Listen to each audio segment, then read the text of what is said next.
Hello, I'm Arthur Busch, and I'm here to speak to you about Radio Free Flint.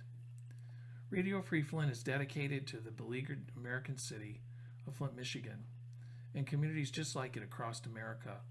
Here you'll find information about our culture, society, crime, punishment, public health, arts, and entertainment. Let the lessons about Flint also reveal solutions for other American cities.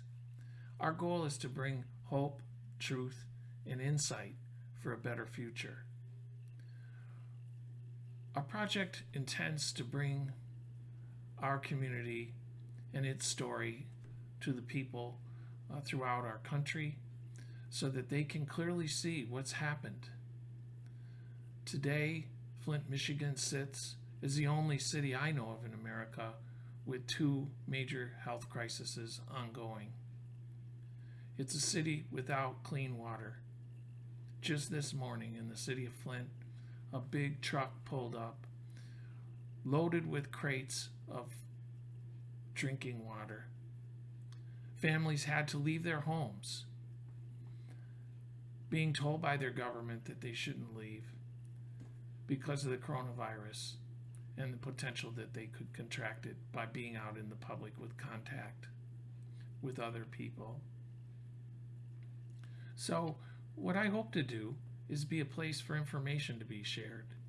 It's going to take a lot of cooperation from the people who grew up in Flint, who may live in other places.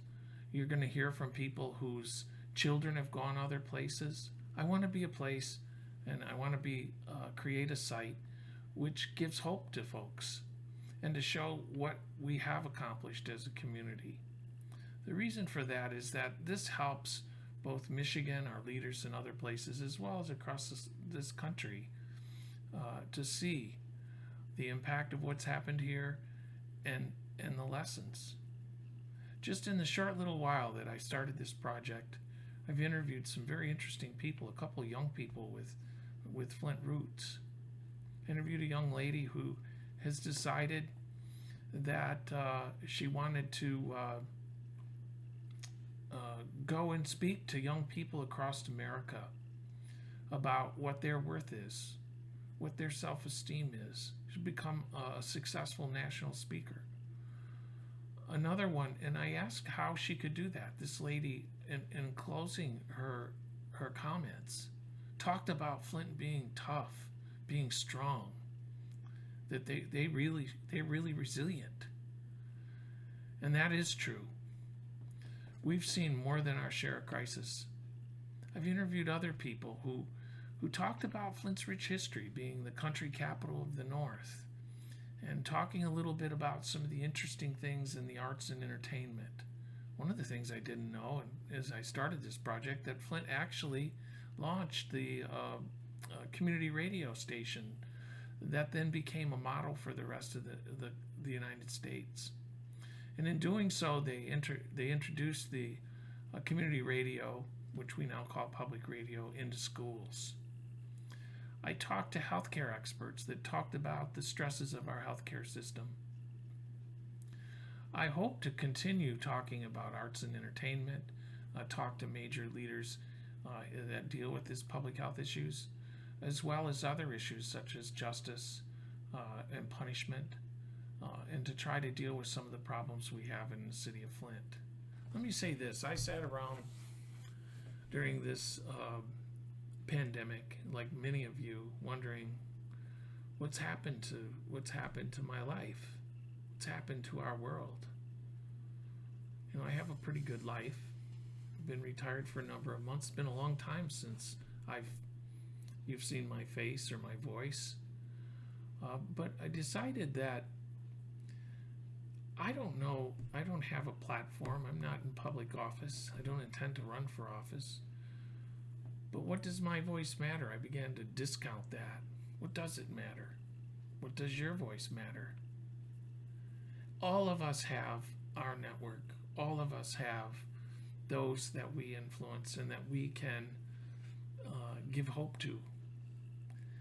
And unless all of us begin to start finding a way to communicate with each other and share truly share not just ideas, but understand the pain and some of the problems and how they come about, we're never going to solve anything. So looking at the history of this city, this Rust Belt city that saw so much pain, when we come out of the coronavirus, it's going to be a magnificent learning exhibit for the rest of our citizens. So I hope you join me in that and volunteer and engage one another in a positive way so that we can learn how we got here and what our path is. I would end up my talk to you today as I was recalling President Kennedy asking the American people, ask not what your country can do for you. Ask what you can do for your country. I know we have leadership that probably could be a lot better. In fact, the leadership we see on TV is not asking Americans to do a damn thing. And it's not asking ordinary Americans for its opinions about what it can do for them. And so I urge you to give that some thought. And in the days and weeks ahead, I hope you visit Radio Free Flint. We'll be here on YouTube. We'll be on Facebook at facebook.com/Radio Free Flint. We'll also be at anchor.fm, Radio Free Flint. You can go listen to podcasts. You can listen to other people. You can watch other people and communicate with them on Facebook. And you can even at the podcast leave your thoughts to me, a personal message, which I'd very much appreciate. And I'll share your ideas about how to make Flint and our state a stronger, better place to live. Thank you for now. There'll be more as we keep in touch, I hope. And I hope that you'll go to the Facebook page, Radio Free Flint, and like the page so that we can keep in regular contact with you. So take care, be safe, and I'll talk to you soon. Thank you very much.